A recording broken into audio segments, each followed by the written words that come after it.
வணக்கம். விஎஸ் ஜோதிடம்.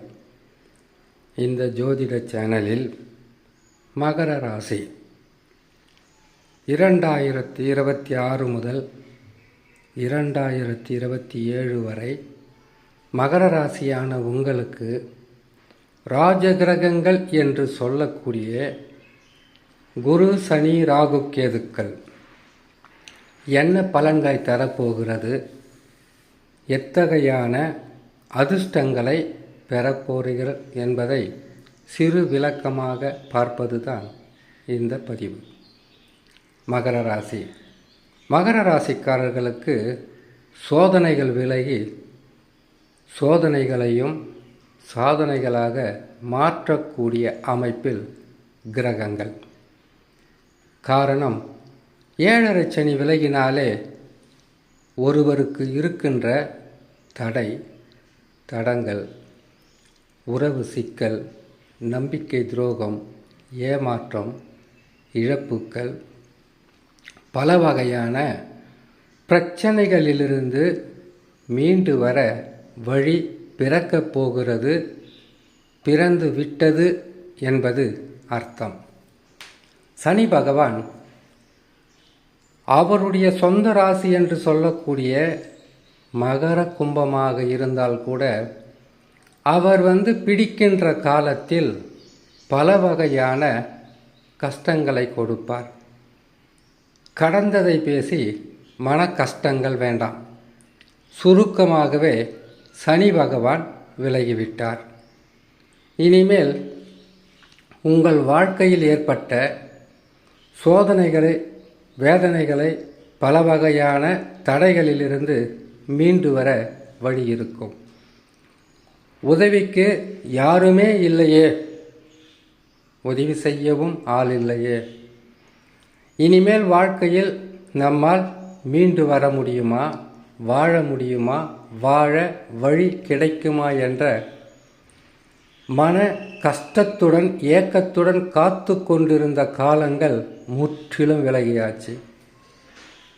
இப்பொழுது சனி பகவானால் உங்களுக்கு தைரியத்தை மட்டுமல்ல, திடீர் உதவிகளையும், அது நண்பர்களாக இருக்கட்டும், உறவினர்களாக இருக்கட்டும், சொந்த பந்தங்களாக இருக்கட்டும், எந்த உறவாக இருந்தாலும் கடந்த காலங்களில் உங்களுக்கு அவர்கள் செய்த கஷ்டங்களிலிருந்து மீண்டு வர நீங்களாகவே முயற்சி செய்து விடுவீர்கள்.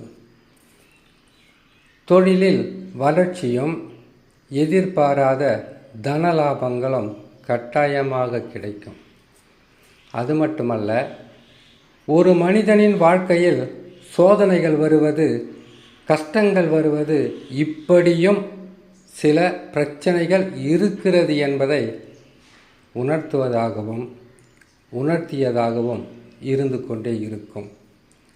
இனிமேல் உங்களுடைய வாழ்க்கை பாதை மிகவும் சிறப்பாக இருக்கும். ஒரு விஷயத்தை முக்கியமாக சொல்லாமல் மறந்துட்டேன். எந்த நிலையில் கிரகங்கள் அமர்ந்து பலன்களை தந்தாலும் சரி, எந்த மாதிரி கிரக அமைப்புகள் ஆண்டுதோறும் பயிற்சி பெற்று உங்களுக்கு பல வகையிலும் சாதக பாதக நிலையில் அமர்ந்தாலும் சரி, சொந்த ஜாதகம் என்பது மிக முக்கியம்.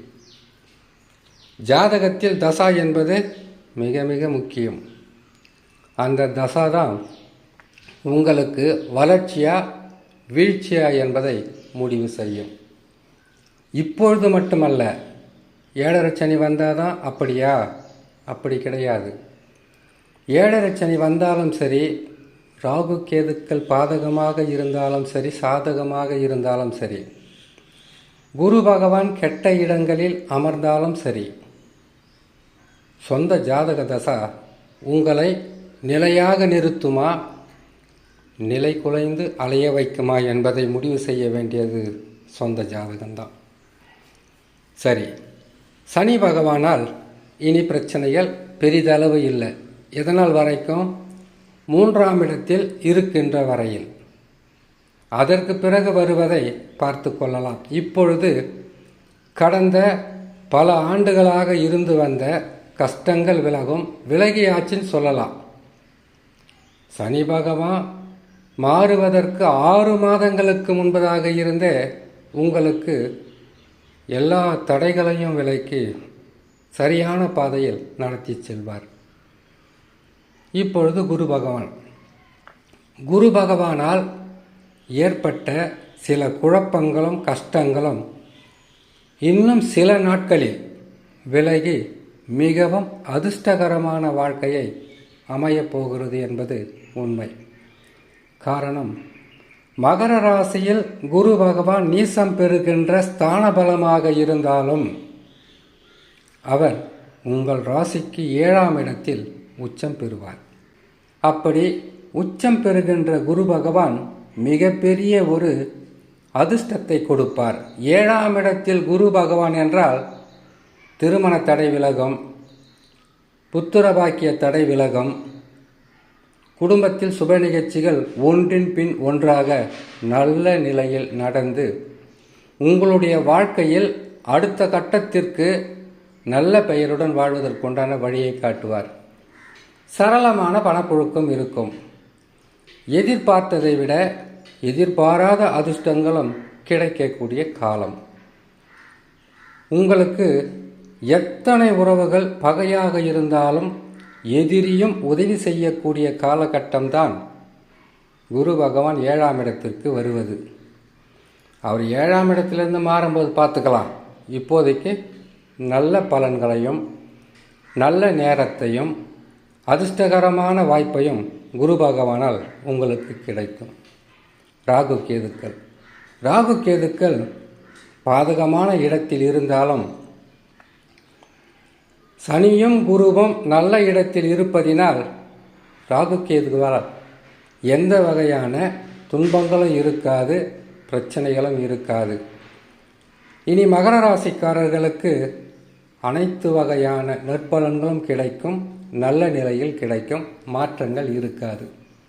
சரி, உங்களுடைய சொந்த ஜாதகத்தில் தசாவே சரியில்லைனாலும் நல்ல பலன்கள் நடக்கும். இதையும் தாண்டி தடைகள் இருந்தால் நீங்கள் வணங்க வேண்டிய தெய்வம் செவ்வாய்க்கிழமை தோறும் துர்க்கை அம்மனை வழிபடுவதும், ஞாயிற்றுக்கிழமை தோறும் பிள்ளையாரை வணங்கி வந்தாலே போதுமானது.